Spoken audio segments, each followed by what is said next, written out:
We'll move on, Keith, and we can talk about Liverpool, because although we thought it was going to happen, FSG's talks with Bordeaux are now over. What are your thoughts on that news?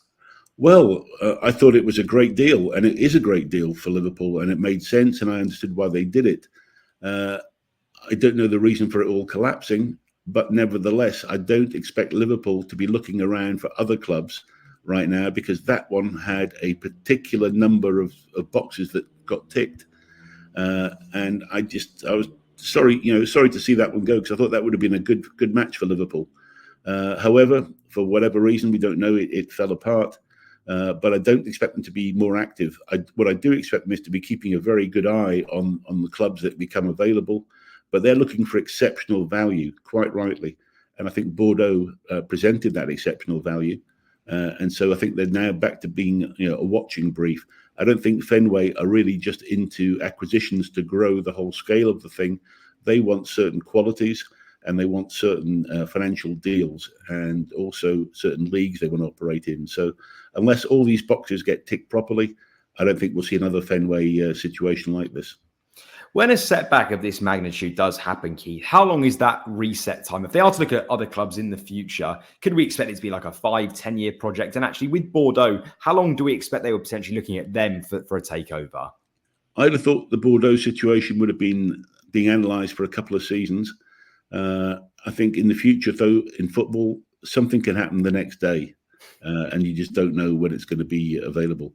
When it came to the end for Villa, when it was sold, that all happened in about 3 or 4 weeks, and then it was really done in that sort of short period of time. You really never know what sort of internal situations or time bombs are happening in other clubs, and that's what you've got to watch for, is opportunities. And those that have the resources, the skill of intelligence to analyze opportunities quickly with experience and knowledge, then that's really where you really need that and be able to move quickly. And their long-term aim for the club, Keith, FSG, what do you think it is? And from a multi-club ownership perspective, is that a real possibility for them? Is that sort of a door they're looking to open in the next few years and potentially even seasons? Look, I think the long-term goal for FSG is pretty simple. They want to improve the value of their assets by managing them correctly. And that's what they've done. And they've really shown that they can be good custodians, and they've developed great value and great value increase in some of the assets they've developed. I mean, you look at the price they paid for Liverpool and the valuation of the club now, it's a fantastic business situation. So that's really where I think they're looking at. So they're in no rush to do things. They'll do it properly. They're already split nicely across other sports as well. So they haven't got all the eggs in one basket. They're a nicely balanced portfolio. So I look at them and think they're one of the best in class at what they're doing. There's no need for growth. It's more a race to quality, and I think that's what they should be doing, and that's what they are doing. So I'm afraid to say it, they're doing quite well. From a transfers perspective, Keith, we know they're closing in on right winger Takefusa Kubo from Real Sociedad. The deal is rumoured to be worth about £50 million. What are your thoughts on that potential deal for them? Look, it's something that I think, I always think of Celtic pioneering this sort of market coming in from Japan. And I think it's an exciting market to come from. I know a lot of my friends and contacts have been visiting Japan in the last couple of years. They really believe there's talent over there. And the Japanese market is a strong commercial market as well, if you can get over there. There are some particular foibles, as there are in every market. I mean, it's very rare for Japanese players to transfer internally in Japan. They really believe in club loyalty and staying with the one club that brought them through. But they do see it okay to move overseas. And so I think there's a big opportunity there. And I know that all the clever clubs have been looking at the Japanese market for a couple of seasons now. And I think he could be a real match winner and a big commercial bonus as well if things work out. How much influence, Keith, could his international teammate Wataru Endo have in this deal at Liverpool as well? And from your perspective and also experience, does that have some bearing when a player knows another player at a club and potentially could move because they're there? Absolutely crucial. I think it will mean that he's not the pioneer out there by himself. There'll be somebody there who can speak to him, guide him in the right directions in terms of restaurants, schools, all those sort of things. Although the club have that sort of player care facilities, having another player speaking your language is going to be pretty crucial. And there's no doubt that they'll have spoken before anything could happen. And it is a very important part of it in terms of getting a player acclimatized. And I think Endo is the right sort of character to do that sort of role. And so, if it does happen, then I expect this to be a success. Good luck to him. And in terms of other dealings, Keith, we know Liverpool have been quite quiet so far in the market. Why do you think that is? And where do the club need to strengthen on Arne Slot going into the season?